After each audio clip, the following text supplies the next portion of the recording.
As a result, some of the African American children had to actually walk past the white schools of Washington and Webster to get to their segregated Lincoln School.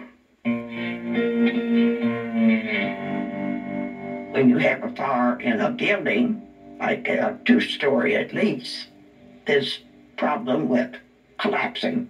So I didn't want my children to be hurt. It was just a time that we had to realize that we were not to go back to that school.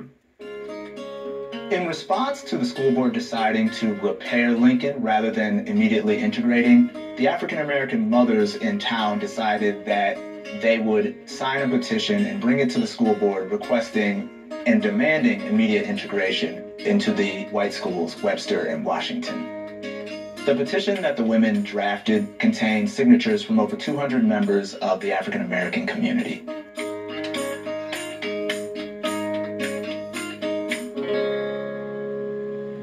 We got together with NAACP and different ones, said that they weren't sending their children back to Lincoln. The response to the decision to have 3 distinct school zones by the African American community was to contact the National Association for the Advancement of Colored People, and 5 mothers and their children filed a lawsuit against the Hillsborough School Board. They were supported by leading activists, lawyers, Thurgood Marshall and Constance Baker Motley in their fight for equality and justice to desegregate the school. We know that Constance Baker Motley was a key architect in the Brown versus the Board of Education decision, and just as she worked with that case, she worked locally with the Hillsborough mothers to fight for equality. My mother became involved in the Lincoln school fight because of the Brown versus Board of Education's decision. She became an activist because she wasn't happy with the situation of Lincoln School was going there, and she thought it was substandard to the other schools and it just wasn't fair, wasn't right. So she saw something wasn't fair or right. She felt she had to write it.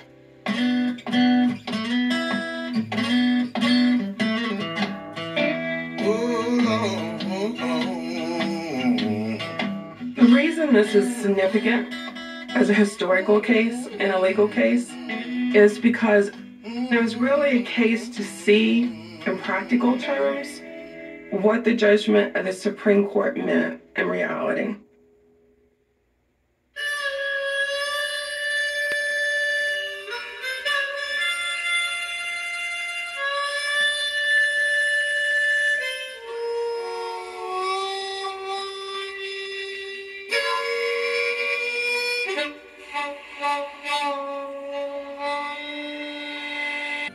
This is my mother. This is my sister. This is me.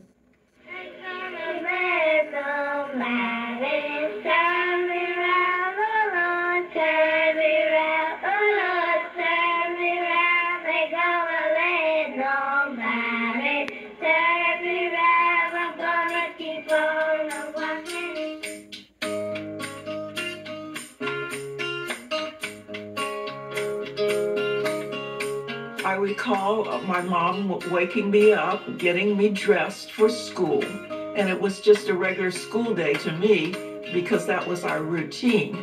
We would always meet in front of Miss Sally's house, and then we would start to march.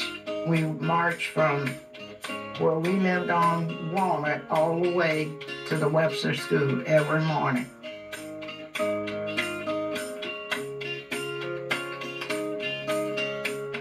We would march from the East End to Webster School as if we expected to be admitted. We would get there, then the principal would come out. He would say, "Sorry, ladies, nothing has changed." And if they didn't let us in, then we'd turn around and go back home. I remember one time we went in and we sat down on the floor in the hall, but we was escorted out. 2 or 3 months was something, but when we went for 2 years, every day, rain or shine, and I'm like, it makes no sense. Why did we have to continue to do the same thing over and over when we knew they weren't going to let us in? There was one building we went by, and it was always a bunch of men standing out looking at us. And we had to be careful because they would also, when we walked to the grocery store, would call us names and stuff. Some of the mothers worked in homes doing day jobs. And their employees would tell them, if you don't take your children out of the march, you won't have a job. So some of them did take their children out. One of the crosses was burnt down the street from where we lived. And then the other cross was burnt up on the hill, and you could see the fire. We were kind of afraid being kids because you didn't know what to expect. At 8, I worried if we would be burned. You know what I mean? If one night somebody would come and burn in our yard and how that would affect us. Would somebody get physical? If they did, what would we do with just these little kids and mothers?